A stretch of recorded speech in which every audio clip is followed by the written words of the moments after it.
ଆପଣ ଯଦି ଜଣେ ରାସନ କାର୍ଡଧାରୀ ଅଟନ୍ତି ତାହେଲେ ରାଜ୍ୟ ସରକାରଙ୍କ ତରଫରୁ ଜାରି ହେଲା ଆପଣମାନଙ୍କ ପାଇଁ ବଡ଼ ଘୋଷଣା। ରାସନ କାର୍ଡରେ ଆପଣ ଯଦି ଇ-KYC ପ୍ରକ୍ରିୟା ସମ୍ପାଦନ କରିନାହାନ୍ତି, ଯେଉଁମାନେ ରାସନ କାର୍ଡରେ ଇ-KYC ପ୍ରକ୍ରିୟା ସମ୍ପାଦନ କରିଛନ୍ତି ଉଭୟଙ୍କ ପାଇଁ ସରକାରଙ୍କ ତରଫରୁ ରହିଛି ବଡ଼ ଖବର। ତ କ'ଣ ରହିଛି ଆଜିକା ଡେଟ୍ରେ ନୂଆ ଅପଡେଟ୍, ସମ୍ପୂର୍ଣ୍ଣ ତଥ୍ୟ ଜାଣିବା।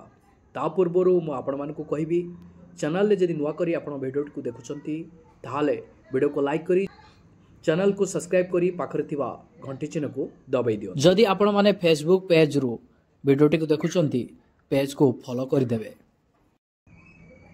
ଦେଖନ୍ତୁ କ'ଣ ରହିଛି ଖବର। ରାସନ କାର୍ଡଧାରୀମାନଙ୍କ ପାଇଁ ବଡ଼ ଖବର। ସହଜ ଉପାୟରେ କାର୍ଡକୁ କରନ୍ତୁ ଅନବ୍ଲକ୍। ଖାଦ୍ୟ ସିଭିଲ ଯୋଗାଣ ବିଭାଗ ଏକ ନୂଆ ନୀତି ପ୍ରଣୟନ କରିଛନ୍ତି ଯାହା ଗ୍ରାହକଙ୍କୁ ପ୍ରଭାବିତ କରିବ। ଯେଉଁମାନେ ସେମାନଙ୍କର ଇ-KYC ପ୍ରକ୍ରିୟା ସମାପ୍ତ କରିନାହାନ୍ତି, ଫଳସ୍ୱରୂପ ସେମାନଙ୍କ ରାସନ କାର୍ଡ ବ୍ଲକ୍ କରିଦେବେ ସରକାର। ତଥାପି ଏହି ପରିସ୍ଥିତିରେ ପ୍ରଭାବିତ ଲୋକଙ୍କ ପାଇଁ ଏକ ସୁବିଧା ମଧ୍ୟ ଅଛି। ଆସନ୍ତୁ ଜାଣିବା କ'ଣ ରହିଛି ଏ ସୁବିଧା। ଦେଖନ୍ତୁ, ସରକାରଙ୍କ ତରଫରୁ ଆପଣମାନଙ୍କ ପାଇଁ ବହୁତ ବଢ଼ିଆ ସୂଚନାଟେ ରହିଛି।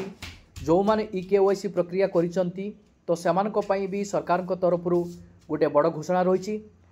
ତାପରେ ଯେଉଁମାନେ ଏପର୍ଯ୍ୟନ୍ତ ରାସନ କାର୍ଡରେ ଇ-KYC ପ୍ରକ୍ରିୟାଟିକୁ ସମ୍ପାଦନ କରିନାହାନ୍ତି ସେମାନଙ୍କ ପାଇଁ ଆଜିକା ଡେଟ୍ରେ ବହୁତ ବଡ଼ ଖୁସି ଖବର ରହିଛି। ତ ଚାଲନ୍ତୁ କ'ଣ ରହିଛି ସମ୍ପୂର୍ଣ୍ଣ ଅପଡେଟ୍ ଜାଣିବା। ଗ୍ରାହକମାନେ ବର୍ତ୍ତମାନ ଆନନ୍ଦିତ ହୋଇପାରିବେ କାରଣ ସେମାନଙ୍କର ବ୍ଲକ୍ ହୋଇଯାଇଥିଲା ରାସନ କାର୍ଡ। ପୁନଃ ଅନବ୍ଲକ୍ କରିବା ପାଇଁ ବିଭାଗକୁ ଆଉ ଶାରୀରିକ ଯାତ୍ରା କରିବାର ଆବଶ୍ୟକତା ନାହିଁ। ଏହା ପରିବର୍ତ୍ତେ ସେମାନେ ସେମାନଙ୍କର କାର୍ଡର ବ୍ଲକ୍କୁ ଅନବ୍ଲକ୍ କରିବା ପାଇଁ ବିଭାଗ ଦ୍ୱାରା ନିର୍ଦ୍ଦିଷ୍ଟ ଭାବରେ ବିକଶିତ ଏକ ସୁବିଧାଜନକ ମୋବାଇଲ ପ୍ରୟୋଗର ଲାଭ ଉଠାଇ ପାରିବେ। ଦେଖନ୍ତୁ, ରାଜ୍ୟ ସରକାରଙ୍କ ତରଫରୁ ଏହା ମଧ୍ୟ ଆପଣମାନଙ୍କ ପାଇଁ ସୂଚନା ରହିଛି। ଯେଉଁମାନେ ରାସନ କାର୍ଡରେ ଇ-KYC ପ୍ରକ୍ରିୟାଟି ସମ୍ପାଦନ କରିନାହାନ୍ତି ତ ସେମାନେ ସେମାନଙ୍କର ମୋବାଇଲ ମାଧ୍ୟମରେ ଏହି ପ୍ରକ୍ରିୟାଟିକୁ ସମ୍ପାଦନ କରିପାରିବେ, ଯାହାକି ମୋବାଇଲରୁ ସେମାନେ ଫାଇଦା ଉଠାଇବା ପାଇଁ ଯାଉଛନ୍ତି। ଆଉ କ'ଣ ମେନ୍ସନ୍ ରହିଛି ଦେଖନ୍ତୁ, ଏହି ଅଭିନବ ଫିଚର ବ୍ୟକ୍ତିବିଶେଷଙ୍କ ପାଇଁ ବିଶେଷ ଲାଭଦାୟକ ଯାହାର ପରିବାର ସଦସ୍ୟ ରାଜ୍ୟ ବାହାରେ ରୁହନ୍ତି ଏବଂ ନିଜ ରାଜ୍ୟକୁ ଯାତ୍ରା କରିବାକୁ ଅସମର୍ଥ। ସେମାନେ ମୋବାଇଲ ଆପ୍ ବ୍ୟବହାର କରି ଏହି ଗ୍ରାହକମାନେ ସହଜରେ ସେମାନଙ୍କର ଇ-KYC ପ୍ରକ୍ରିୟା ସମ୍ପୂର୍ଣ୍ଣ କରିପାରିବେ ଏବଂ ମାଗଣାରେ ରାସନ ସୁବିଧା ପାଇପାରିବେ। ଦେଖନ୍ତୁ, ଯେଉଁ ପରିବାରର ସଦସ୍ୟମାନେ ବାହିର ରାଜ୍ୟରେ ରହି କାମଧନ୍ଦା କରୁଛନ୍ତି, ସେମାନେ ଓଡ଼ିଶା ଆସିବା ପାଇଁ ଅସମର୍ଥ ଅଟନ୍ତି, ତ ସେମାନଙ୍କ ପାଇଁ ରହିଛି ଖୁସି ଖବର। ଆପଣମାନେ ବାହାର ରାଜ୍ୟ ଥିଲେ ବି ଆପଣଙ୍କ ମୋବାଇଲ ମାଧ୍ୟମରେ ଇ-KYC ପ୍ରକ୍ରିୟାଟିକୁ ସମ୍ପାଦନ କରିପାରିବେ, ଯାହା ସରକାରଙ୍କ ତରଫରୁ ରହିଛି ବଡ଼ ସୂଚନା। ଦେଖନ୍ତୁ, ଆଉ କ'ଣ ମେନ୍ସନ୍ ରହିଛି। ଆପ୍ ଉପଭୋକ୍ତାମାନେ ନିଜ ଘରରେ ଆରାମରେ ବସି ନିଜର ଇ-KYC ସମ୍ପୂର୍ଣ୍ଣ କରିବାକୁ ଅନୁମତି ଦେଇଥାଏ। ବ୍ୟକ୍ତିଗତ ପରିଦର୍ଶନର ଆବଶ୍ୟକତାକୁ ଦୂର କରିଥାଏ। ଗ୍ରାହକ ସେମାନେ ବର୍ତ୍ତମାନ ହିମାଚଳ ପ୍ରଦେଶରେ ଅଛନ୍ତି କିମ୍ବା ଅନ୍ୟ ରାଜ୍ୟରେ କିମ୍ବା ବିଦେଶରେ ରହୁଛନ୍ତି, ଗୁଗଲ ପ୍ଲେ ଷ୍ଟୋରରୁ କେବଳ ଇ-KYC PDS HP face app download କରିପାରିବେ। ଦେଖନ୍ତୁ, ଉଦାହରଣ ସ୍ୱରୂପ ଜଣେ ଗ୍ରାହକ ହିମାଚଳ ପ୍ରଦେଶରେ ରହୁଛନ୍ତି କି ଅଲଗା ରାଜ୍ୟରେ ରହୁଛନ୍ତି କିମ୍ବା ବିଦେଶରେ ରହୁଛନ୍ତି, ସେମାନେ ଗୁଗଲ ପ୍ଲେ ଷ୍ଟୋରକୁ ଯିବେ, ପ୍ଲେ ଷ୍ଟୋରରୁ ସର୍ଚ୍ଚ କରିବେ ଇ-KYC PDS HP ଫେସ୍ ଆପ୍। ଏହି ଆପ୍ଟିକୁ ଆପଣମାନେ ଡାଉନଲୋଡ଼ କରିଦେବେ। ଡାଉନଲୋଡ଼ କଲା ପରେ ଆପଣମାନେ ଫେସ୍ ଇ-KYC ପ୍ରକ୍ରିୟାଟିକୁ ସମ୍ପାଦନ କରିପାରିବେ। ତାପରେ ଆପଣଙ୍କର ଇ-KYC ପ୍ରକ୍ରିୟାଟି ସମ୍ପାଦନ ହୋଇଯିବ।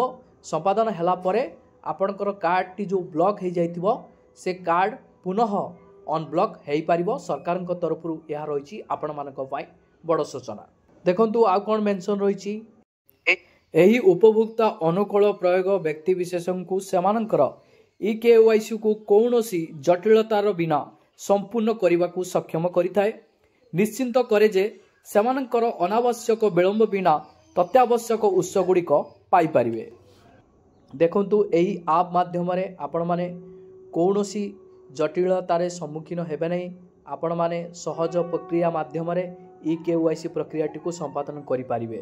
କିନ୍ତୁ ଆଉ କ'ଣ ମେନସନ୍ ରହିଛି, ଏହି ପଦକ୍ଷେପ କେବଳ ଇକେୱାଇସି ସମାପ୍ତି କରିବାର ପ୍ରକ୍ରିୟାକୁ ଶୃଙ୍ଖଳିତ କରେ ନାହିଁ, କିନ୍ତୁ ଏହା ମଧ୍ୟ ସୁନିଶ୍ଚିତ କରେ ଯେ ଗ୍ରାହକମାନେ ସେମାନଙ୍କ ଅବସ୍ଥାନକୁ ଖାତିର ନ କରି ଗୁରୁତ୍ୱପୂର୍ଣ୍ଣ ଖାଦ୍ୟ ଯୋଗାଣରେ ପ୍ରବେଶ କରିପାରିବେ। ଏହି ପ୍ରକ୍ରିୟାକୁ ଅଧିକ ସୁଗମ କରିବା ପାଇଁ ଖାଦ୍ୟ ସିଭିଲ ଯୋଗାଣ ବିଭାଗର ପ୍ରତିବଦ୍ଧତା ଗ୍ରାହକଙ୍କ ସୁବିଧା ବଢ଼ାଇବାରେ ଏବଂ ଗୁରୁତ୍ୱପୂର୍ଣ୍ଣ ପଦକ୍ଷେପକୁ ପ୍ରତିଫଳିତ କରିଥାଏ ଏବଂ ସୁନିଶ୍ଚିତ କରେ ଯେ ସମସ୍ତେ ଆବଶ୍ୟକ କରୁଥିବା ଖାଦ୍ୟ ପାଇବାକୁ ସୁଯୋଗ ପାଉଛନ୍ତି। ଦେଖନ୍ତୁ, ରାଜ୍ୟ ସରକାରଙ୍କ ତରଫରୁ ସୂଚନା ରହିଛି, ଓଡ଼ିଶାରୁ ବହୁତ ଲୋକ ଆମର ଓଡ଼ିଶା ବାହାରେ ଯାଇ କାମ କରୁଛନ୍ତି କି ବିଦେଶରେ ବି ରହୁଛନ୍ତି।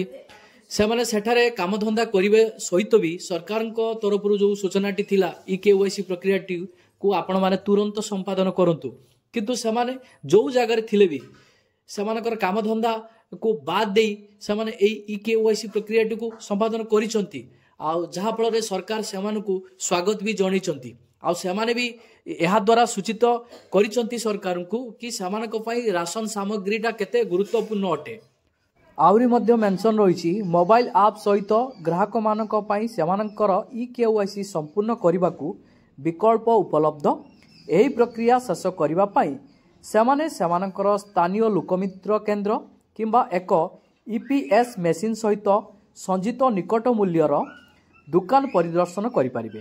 ଥରେ ଇକେୱାଇସି ସଫଳତାର ସହିତ ସମାପ୍ତ ହେବା ପରେ ପୂର୍ବରୁ ବ୍ଲକ୍ ରାସନ କାର୍ଡ଼ ଅନଲାଇନ୍ ହୋଇଯିବ, ଯାହା ଗ୍ରାହକଙ୍କୁ ଡିପୋ ପରିଦର୍ଶନ କରିବାକୁ ଏବଂ ସେମାନଙ୍କର ମାସିକ ରାସନ ସଂଗ୍ରହ କରିବାକୁ ଅନୁମତି ଦେବ। ଦେଖନ୍ତୁ, ବର୍ତ୍ତମାନ ସରକାର ଆପଣମାନଙ୍କ ପାଇଁ ଇକେୱାଇସି ପ୍ରକ୍ରିୟା ଆପଣ ଘରେ ବସିକି ଏହି ମୋବାଇଲ ଆପ୍ ମାଧ୍ୟମରେ କରିପାରିବେ।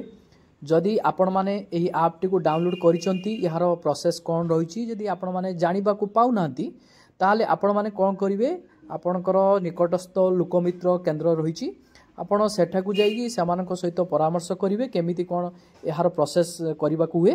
ସେମାନେ ଆପଣଙ୍କୁ ବାଟ ବତେଇ ଦେବେ। ଆପଣ ଶିଖିଗଲା ପରେ ଆପଣ ଘରର ଯେଉଁ ସମସ୍ତଙ୍କ ସଦସ୍ୟ ଅଛନ୍ତି ସେମାନଙ୍କର ବି ଆପଣମାନେ ଏହି ପ୍ରକ୍ରିୟାଟିକୁ ସମ୍ପାଦନ କରିପାରିବେ। ଏହା ସହିତ ଆପଣମାନେ ଇପିଏସ୍ ମେସିନ୍ ଯେଉଁ ଦୋକାନମାନଙ୍କରେ ଥିବ ଆପଣମାନେ ସେଠାକୁ ଯାଇ ଇକେୱାଇସି ପ୍ରକ୍ରିୟାଟିକୁ ବି ସମ୍ପାଦନ କରିପାରିବେ।